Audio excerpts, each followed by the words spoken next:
આ વર્ષે કેરીમાં ખરડનું પ્રમાણ ખૂબ વધારે જોવા મળી રહ્યું છે। આંબાના ઇજારેદારો અત્યારે હાલમાં મુશ્કેલીમાં મુકાયા છે।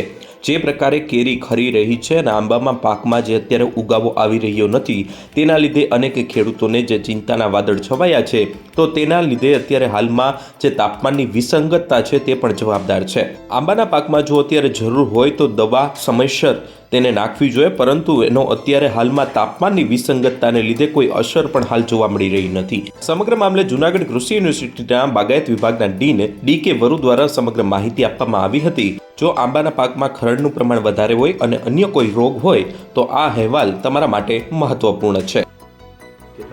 કેરી મોડી આવશે તો એમાં ગુણવત્તાની અંદર ખાસ અત્યારે ટેમ્પરેચરને કારણે મધ્યાનું પ્રમાણ પણ ઘણું બધું જોવા મળે છે અને જે આપણે ભલામણ કરીએ છીએ દવાની, એનાથી એનો બહુ કંટ્રોલ પણ અત્યારે થતો નથી, કારણ કે દર વર્ષના કમ્પેરમાં આ વખતે તાપમાન વધારે છે એટલે મધ્યો વધારે છે। મધ્યો વધારે હોય એટલે ગુણવત્તા થોડીક બગડી શકે છે। બીજું, કેરી મોડી આવશે અને જો ચોમાસું વહેલું આવશે, સામાન્ય રીતે ચોમાસું 15 જૂને આવતું હોય પણ ઘણા 2-3 વર્ષથી ચોમાસું 15 જૂન પહેલાં પણ આવી જાય છે, એટલે કેરી મોડી થાય એટલે હાર્વેસ્ટિંગ એનું મોડું થાય અને એ સમય દરમિયાન જો વરસાદ આવી જાય અથવા તો કમોસમી પણ વરસાદ આવી જાય તો પણ એની ગુણવત્તા બગડવાની શક્યતાઓ રહી।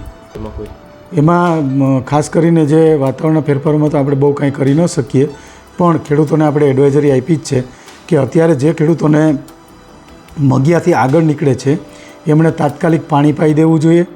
પાણી છે એ હળવા પાણી એને ચાલુ રાખવા જોઈએ અને પાણી સાથે માની લો કે સવારમાં પાણી પાયું હોય તો બપોર પછી 700 ગ્રામ યુરિયા અને 200 ગ્રામ પોટાશ છે એ તાત્કાલિક એને આપી દેવું જોઈએ, જેથી એને તત્વો છે એ મળી જાય। આ ઉપરાંત પણ જો ખરડનું પ્રમાણ રહેતું હોય તો આપણી એક ભલામણ છે નેપ્થેલિન એસિટિક એસિડની કે એને 20 ppm અને 2% યુરિયા એનું દ્રાવણ બનાવી અને તાત્કાલિક એનો છંટકાવ છે એ કરી દેવો જોઈએ। આમ હાલમાં જો 15 જૂન પહેલાં ચોમાસું આવી જાય અને કેરી મોડી આવે તો કેરીના પાકનો ઉગાવો પણ મોડો થશે અને તેના લીધે હાર્વેસ્ટિંગ મોડું થવાને લીધે કેરીની ગુણવત્તા પણ ક્યાંક ને ક્યાંક બગડવાની શક્યતાઓ પણ રહેલી છે। એટલે હાલમાં જે રીતે તાપમાનની વિસંગતતા જોવા મળી રહી છે તેના લીધે કેરીનો પાક છે તે મોડો આવવાની શક્યતાઓ પણ રહેલી છે।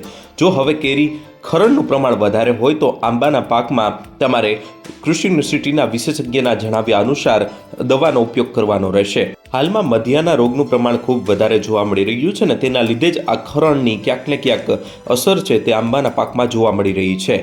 એટલે તેને અટકાવવા માટે કૃષિ યુનિવર્સિટી દ્વારા જણાવ્યા મુજબ જ ઉપાયો કરવા જોઈએ।